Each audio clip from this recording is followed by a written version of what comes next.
In this video, let's answer the most basic of questions. What is business? Well, it is simply you get paid to do something for someone else. And I'll be frank about it, a lot of smart people never figure this out. Success is when you make more money than you spend doing it. Failure is when you spend more money doing it than you make. Simple, but again, it's a truth that a lot of people never reach. Yeah, so you get paid to do something for someone else. It is something that the customer can't or won't do for themselves. So for example, sell them food. Maybe they don't want to make their own meal, cut their hair. Well, we've all seen what happens when people try to cut their own hair. Fix their car. Maybe they don't have the knowledge to do it. Provide living space because they can't afford to buy a house. Cure illness because they're not a doctor.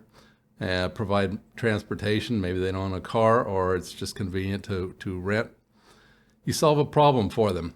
Every firm and job solves a problem.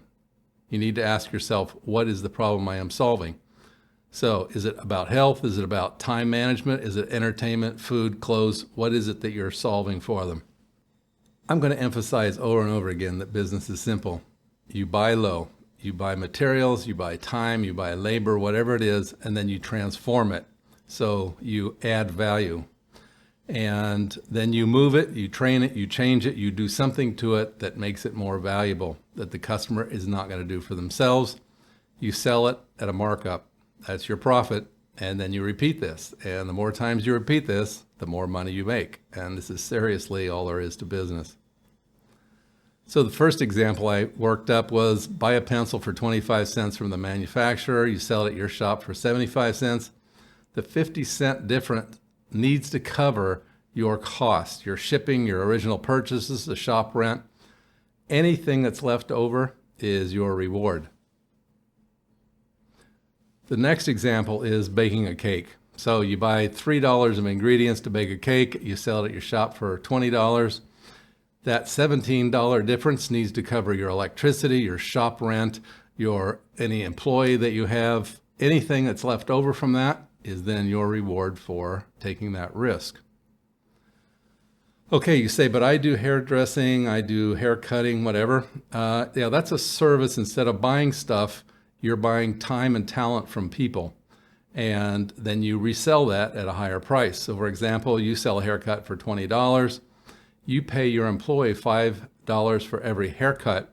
And that $15 difference is what needs to cover your rent, your electricity, your equipment, and anything like that. And then what's left over from that is your reward. Business is a lot like playing cards. If you know the rules and you play smart, in the long run, you're going to win. I can't tell you which times you're going to win and which times you're going to lose, but in the long run, you should win. So let's define business. Get a definition out there. An organized effort of people to produce and sell for-profit goods and services that satisfy society's needs. Housing, transportation, food, medical, all that stuff. Business brings 4 resources together. One of them is employees, HR. Material resources, raw, finished, whatever that is, piece of wood or screws or whatever. Information resources, management reports, information from customers, information from your employees, and financial resources, money to invest. You need money to buy the stuff to make your business. The business universe, this outside part, the red part, this is outside of the company and it is outside of most people's control. So it includes things like demographics. This is the age of the country. Right now, a lot of countries are aging out. Their populations are shrinking. That's all part of demographics. You have political aspects. What's the political wind? Are people in favor of imports or not? That can be an issue. The economics of the country, the legal issues going on in the country. International aspects. Do you have international competition? Are foreign governments helping their businesses succeed? Competitors. Yeah, can't do much about competitors. Those are outside your control. Social, technical. So these are things that we cannot do a lot about. We need to know about them, but we can't do a lot about them. Then there's company control. There's managers, workers, customers.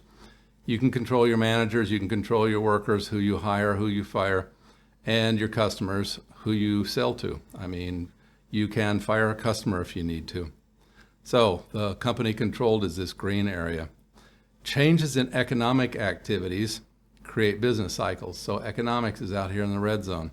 Business cycles are inflation and recession, depression. We hear about stagflation, all those things. Those are part of business cycles. There are ups and downs.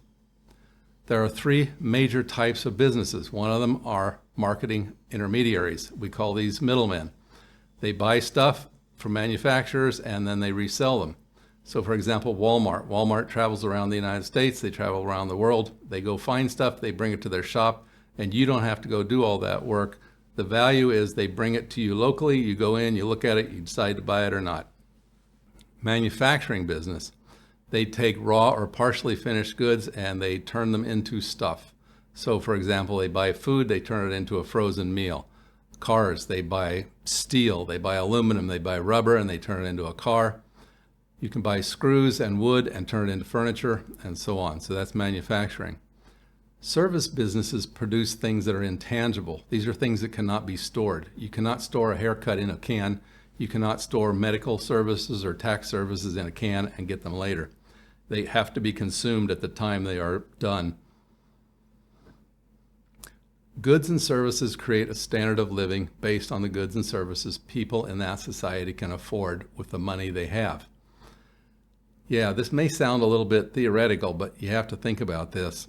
You cannot sell high-end automobiles. You cannot sell millions of $100,000 cars in poorer countries. It's just not going to happen. So you have to consider that. Advanced economies can create higher standard of living for a higher percentage of people.